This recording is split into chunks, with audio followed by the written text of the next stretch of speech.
Everyone. आज का session है ऑन कंप्यूटर अवेयरनेस 5। तो कंप्यूटर अवेयरनेस 5 में हम कौन सा वाला टॉपिक देखने वाले हैं, चलिए देखते हैं। कंप्यूटर अवेयरनेस 5 में we are going to talk about MS Office, that is Microsoft Office. अब ऑफिस एक ऐसा सॉफ्टवेयर है, एक ऐसा प्लेटफॉर्म है जहाँ पे हम ऑफिशियल बहुत सारे डॉक्यूमेंट बेस्ड काम कर सकते हैं।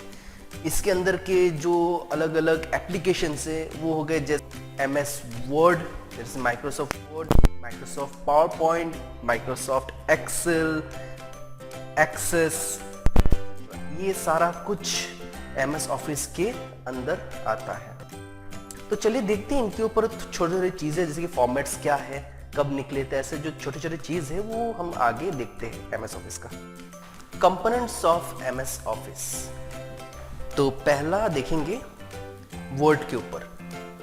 स्टैंडर्ड फॉर्मेट जो बहुत पहले से आता रहा है, जिसको यूज किया जा रहा है, वो हो गया .doc। .doc एक रजिस्टर्ड फाइल टाइप है। जैसे कि अगर कोई भी फाइल, कोई भी एक डॉक्यूमेंट या फिर कोई भी एक फाइल ही पकड़ लेते हैं, फाइल के साइड में अगर .doc लगा हुआ रहता है, इसका मतलब ये डॉक्यूमेंट वाला फाइल है और ये वर्ड में ही खुलेगा।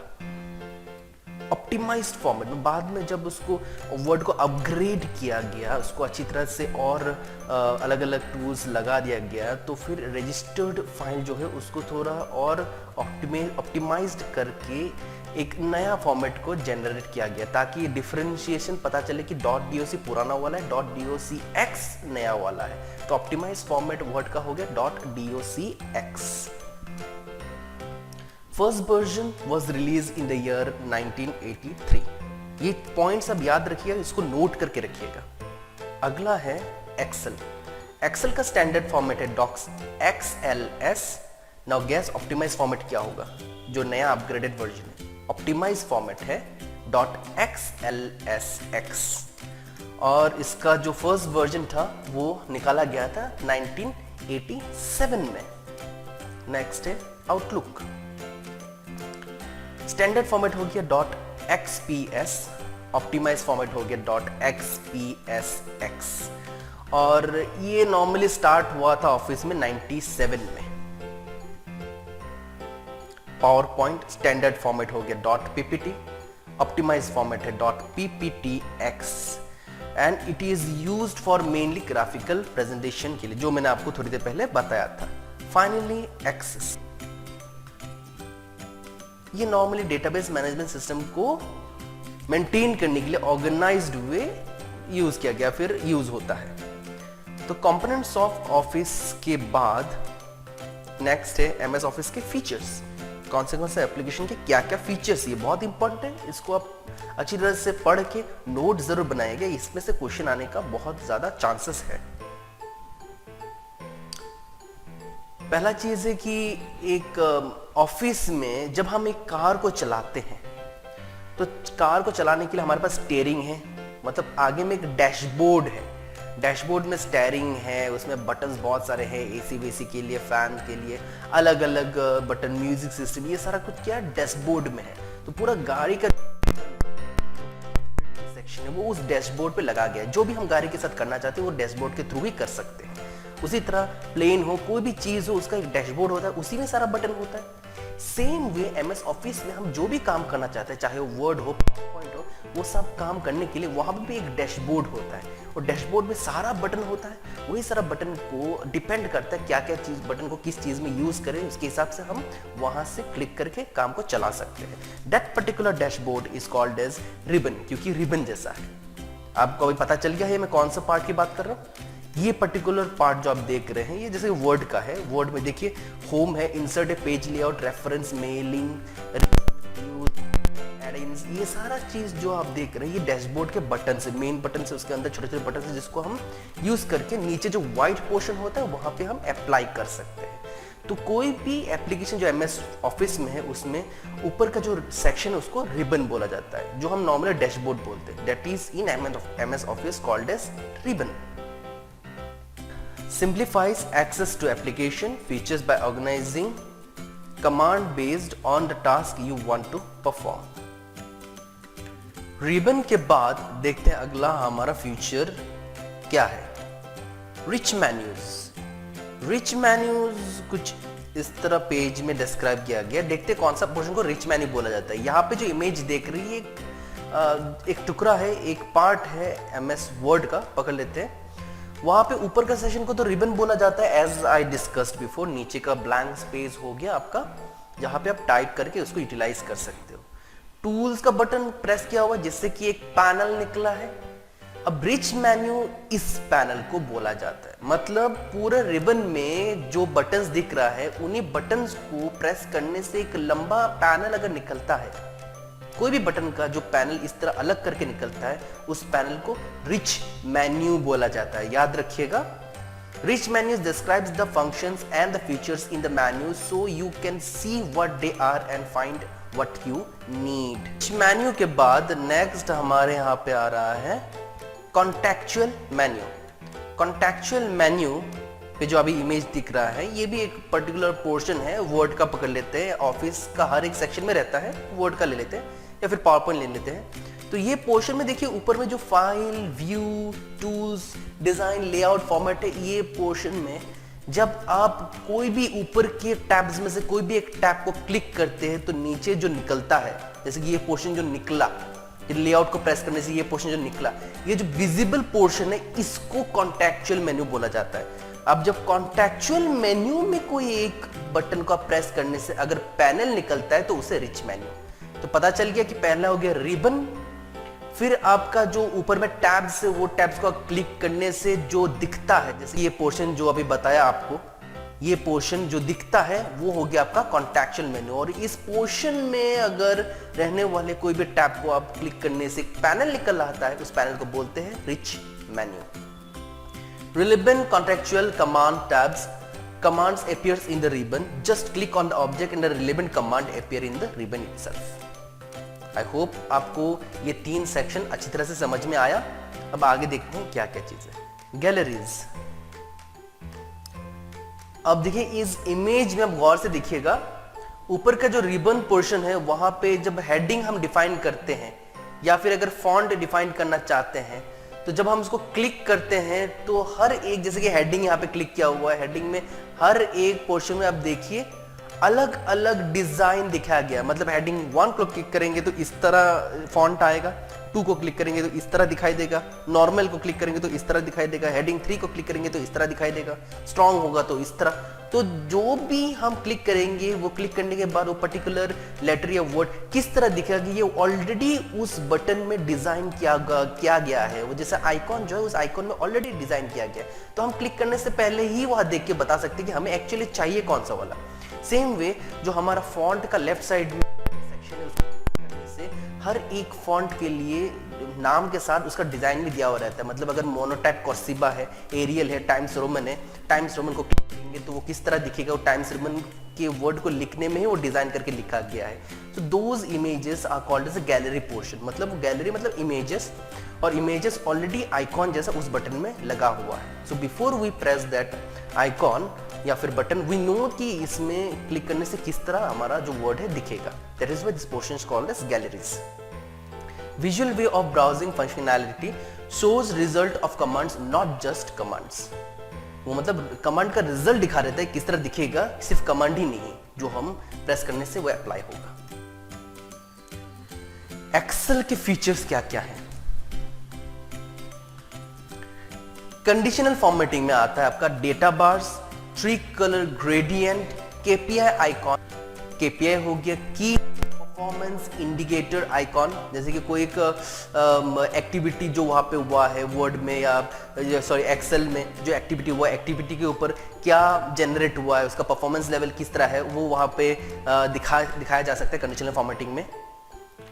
1 बिलियन रोज है इन टोटल एंड 16,000 कॉलम्स. ये पॉइंट आप जरूर याद रखिएगा.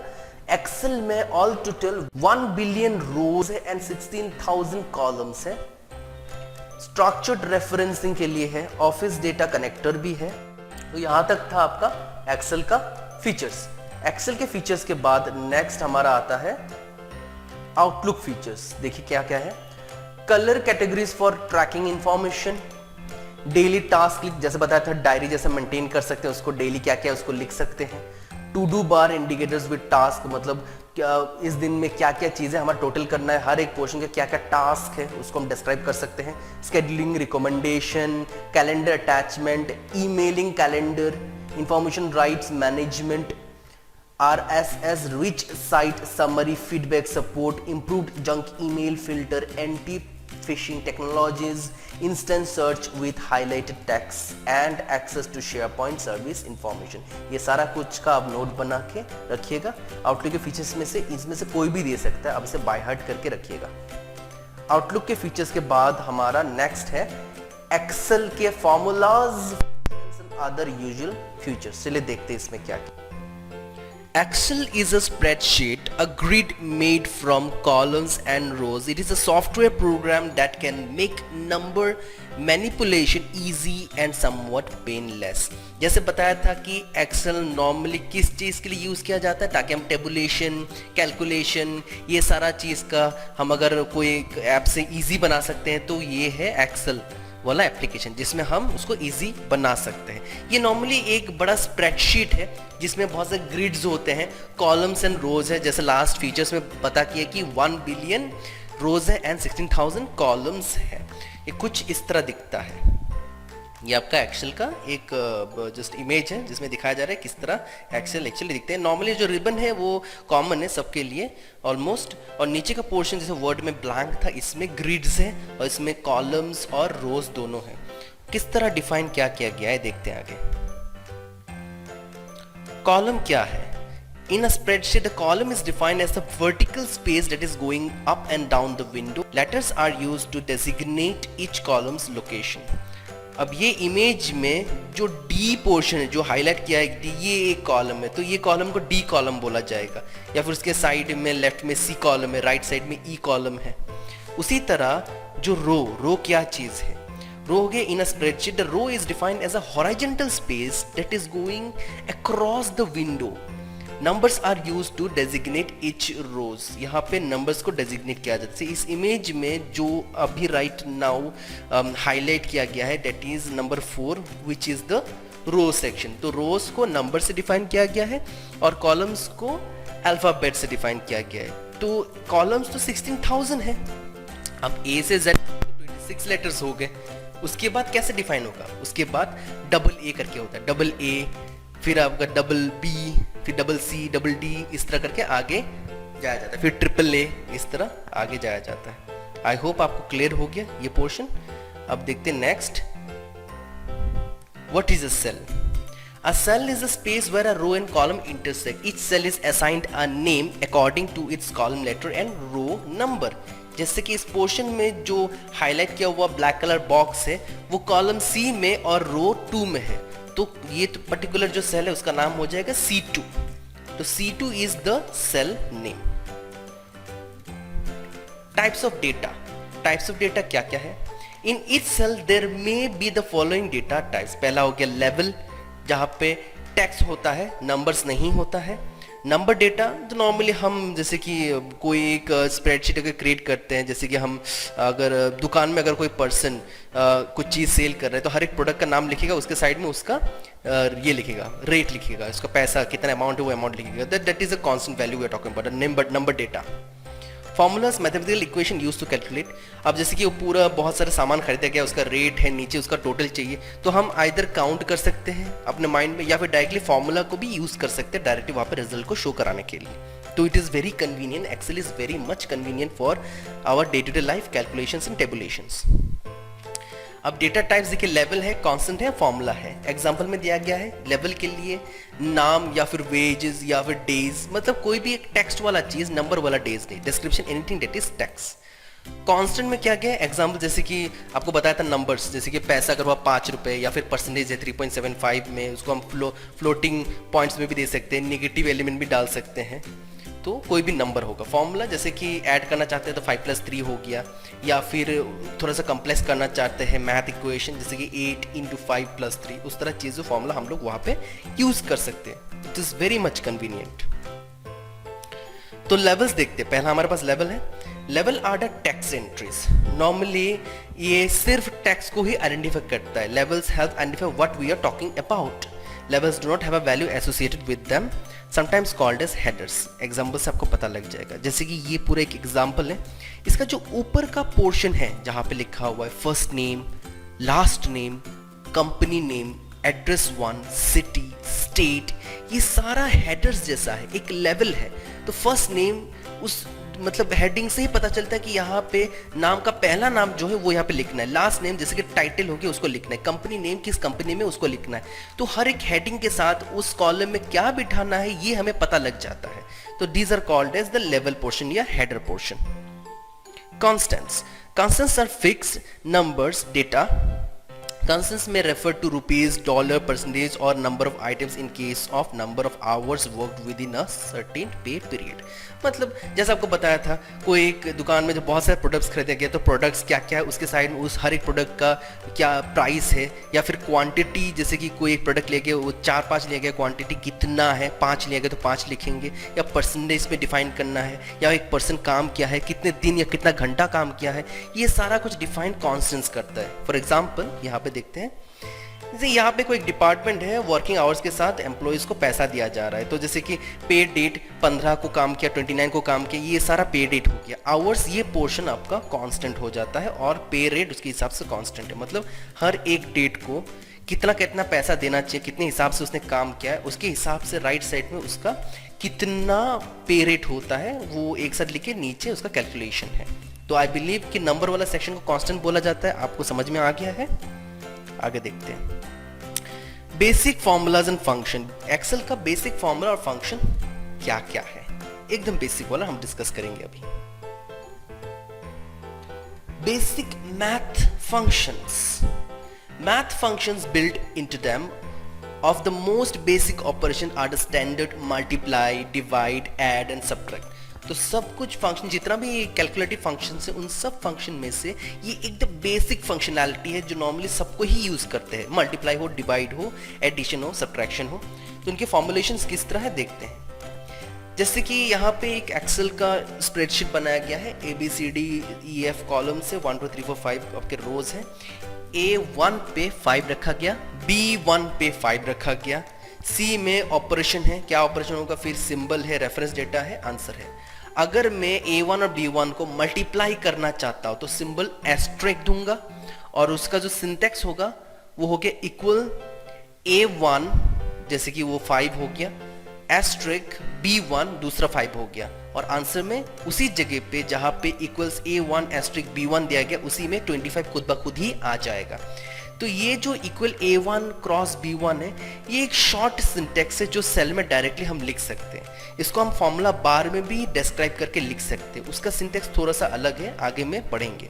तो नेक्स्ट देखते हैं डिवाइड के लिए एक डिवीजन फॉरवर्ड स्लैश है, तो उसको नॉर्मली कैसे दिए, equals to A1 forward slash B1, तो डिवाइड होके 1 हो गया। एडिशन के लिए नॉर्मल प्लस है, इक्वल्स A1 प्लस B1 10 हो गया। सब्ट्रैक्शन में माइनस है, A1 माइनस B1 0 हो गया।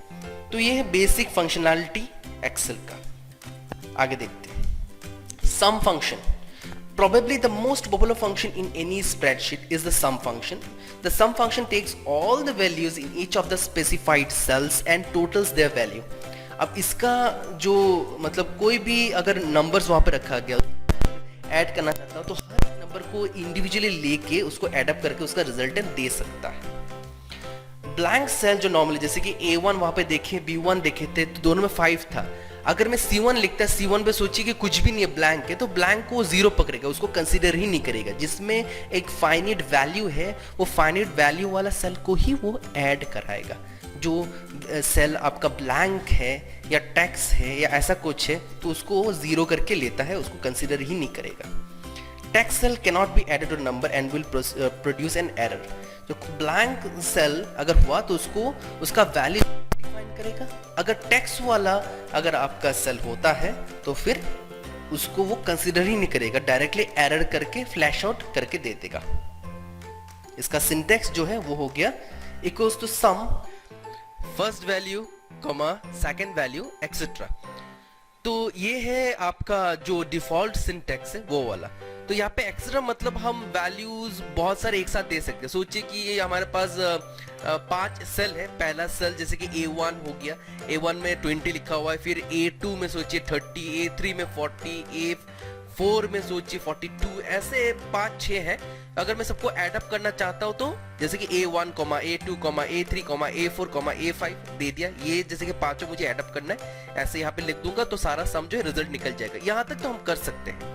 What if बहुत सारे सेल में बहुत सारे नंबर से उन सबको एडप्ट करना है। सोचिए 80 सेल्स है और 80 नंबर से वो 80 सेल्स में, और 80 जो सेल्स है यहाँ पे रहे हुए नंबर्स को मुझे एडप्ट करना है।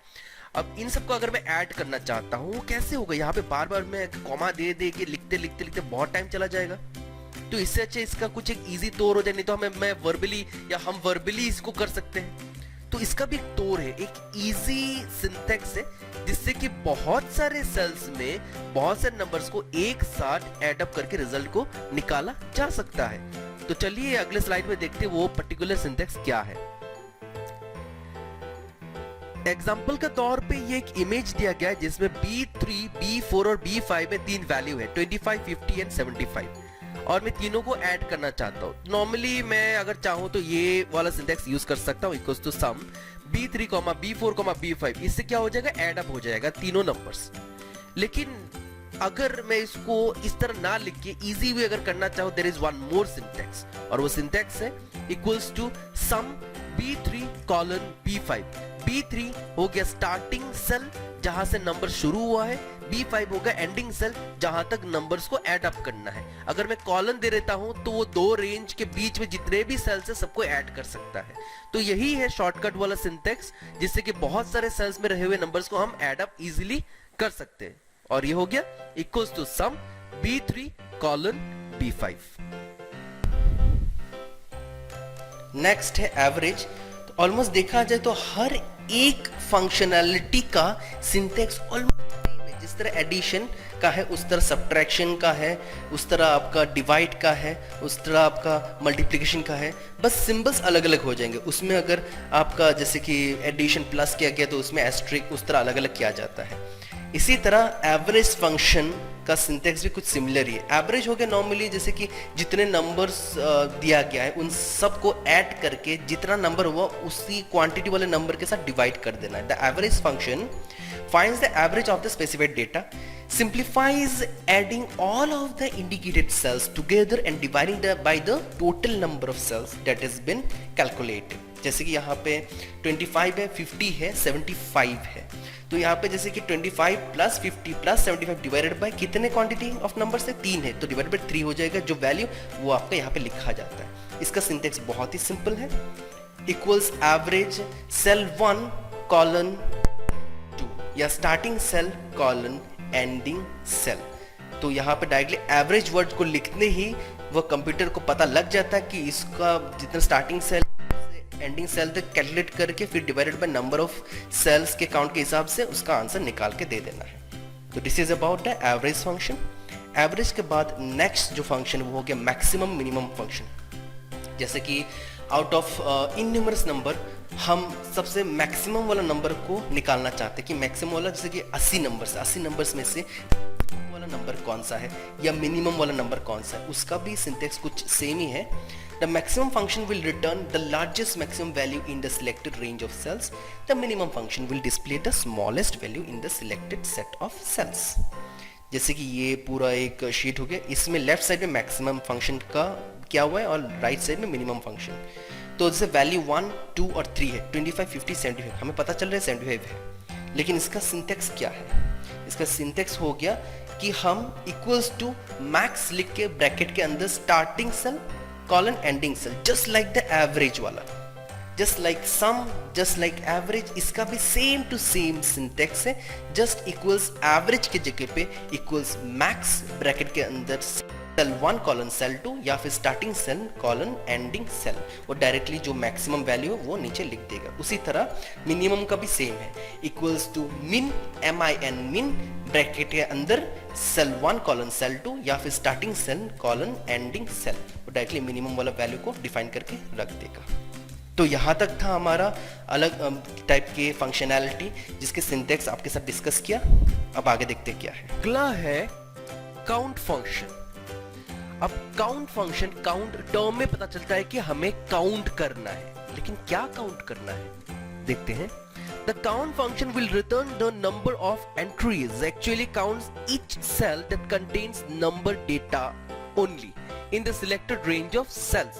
इसका मतलब ये बोल रहा है कि एक पर्टिकुलर स्प्रेडशीट पे अगर मुझे ये जानना है कि ये एक पर्टिकुलर स्प्रेडशीट में कितने सेल ऐसे हैं जहां पे सिर्फ नंबर्स है, तो ये काउंट फंक्शन यूज कर सकते हैं। और इसमें एक कंडीशन है जो याद रखना है कि सेल जिसमें टेक्स्ट है या नंबर के साथ टेक्स्ट है या ब्लैंक है, ये सारे सेल्स को काउंट फंक्शन काउंट नहीं करता, उसको ब्लैंक रख देगा, उसको कंसिडर नहीं करेगा।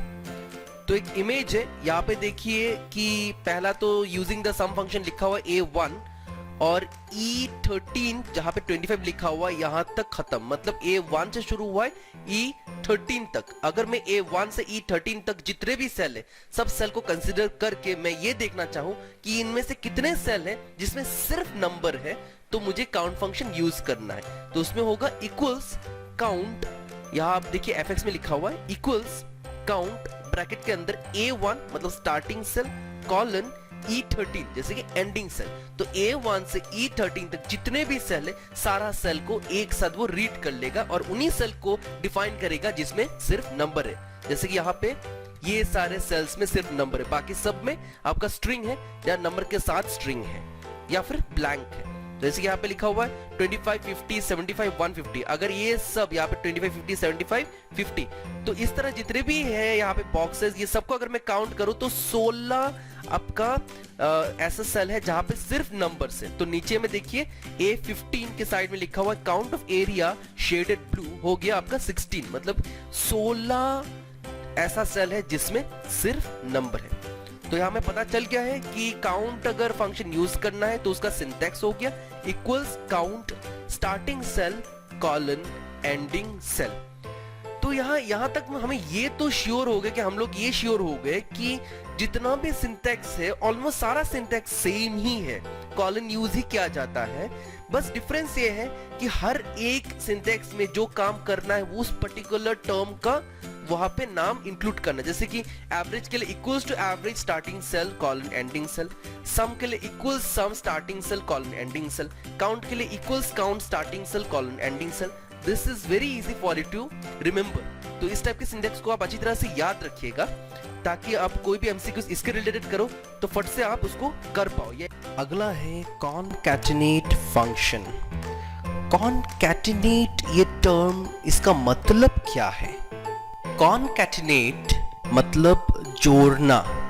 जब भी दो स्ट्रिंग्स को हम जोड़ने की कोशिश करते हैं at that time we use the term concatenate. For example say हम दो अधूरे स्ट्रिंग्स को जोड़ना चाहते हैं for a word say biography, तो बायो एंड ग्राफी पकड़ लीजिए, बायो एक टर्म रखा गया है एंड ग्राफी और एक टर्म रखा गया है। अगर सेल 1 पे बायो है और सेल 2 पे ग्राफी है तो सेल 3 पे अगर हम कॉनकैटिनेट फंक्शन को यूज करते हैं तो वो बायो और ग्राफी को जोड़ के बायोग्राफी बना देता है। तो कॉनकैटिनेट का मतलब है जोड़ना दो स्ट्रिंग को, स्ट्रिंग 1 जैसे बायो, स्ट्रिंग 2 हो गया ग्राफी, तो एक साथ कॉनकैटिनेट किए मतलब जोड़ दिए दोनों स्ट्रिंग को और हो गया बायोग्राफी। कॉनकैटिनेट फंक्शन में जब हम इस कमांड को या ये पर्टिकुलर टूल को यूज करना चाहते हैं या फंक्शन को यूज करेंगे एट द वेरी मोमेंट, ये ब्लैंक स्पेस खुद से कभी नहीं छोड़ता है। मतलब अगर दो सेल को हम जोड़ेंगे तो वो पूरा अटैच्ड हो जाएगा, उसके बीच में कोई भी स्पेस नहीं रहेगा। तो कॉनकैटिनेट फंक्शन दो स्ट्रिंग्स के बीच होता है, वो स्ट्रिंग्स लाइन भी हो सकता है। जैसे कि there is a school bus, तो there is a school bus, there is a एक स्ट्रिंग है, स्कूल बस दूसरा स्ट्रिंग है।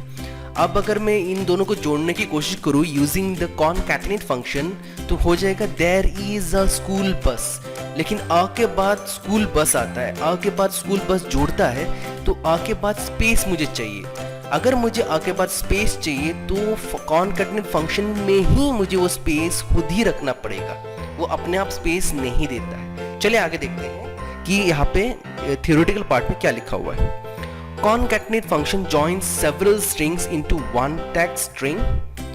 The concatenate function does not automatically leave a blank space between words or other data. यहाँ image में आपको दिखाता हूँ किस तरह ये चीज फंक्शन काम करता है। पहला यहाँ देखिएगा A1 पे लिखा हुआ है अल्फा, A2 में लिखा हुआ है बेट।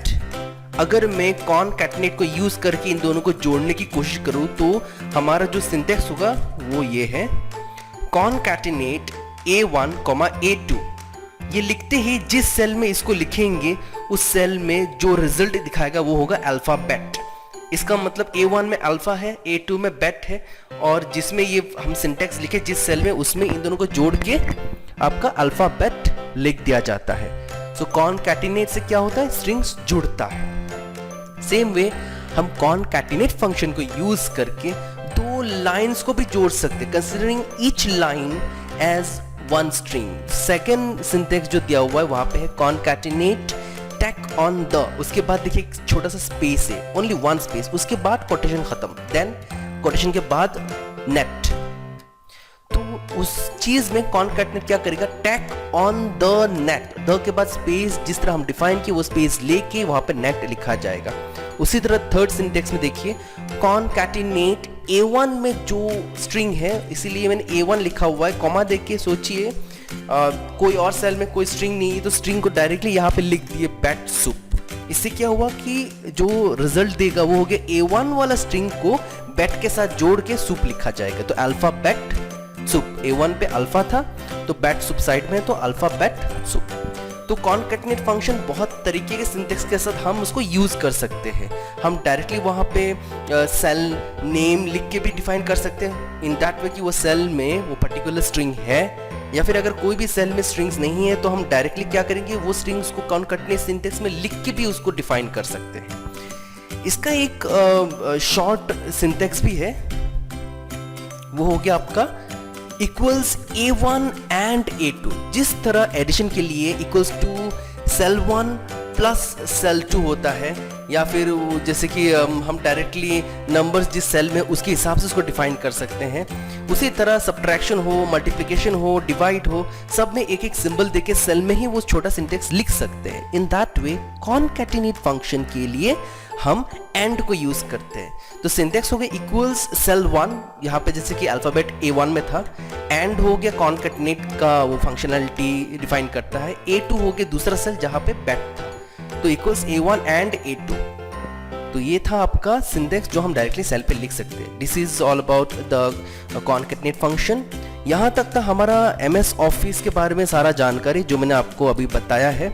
इसको आप फिर से वापस इस वीडियो को गौर से देखिएगा और जितने भी पॉइंट्स आपको रिलेवेंट और स्ट्रॉन्ग लगता है जो आप याद नहीं रख पा रहे उसको आप नोट बनाइएगा एंड अकॉर्डिंगली उस नोट को यूज करके जितना MCQs हो सके उतने MCQs आप परफॉर्म करने की कोशिश कीजिएगा। एक और सजेशन है आप लोगों के लिए, you better go through the video and once open MS Office in your computer if you have it, और उसमें सारे बटन्स को एक बार देखिएगा, यूज भी कीजिएगा, इससे आपका प्रैक्टिकल नॉलेज बढ़ जाएगा। और थैंक यू सो मच।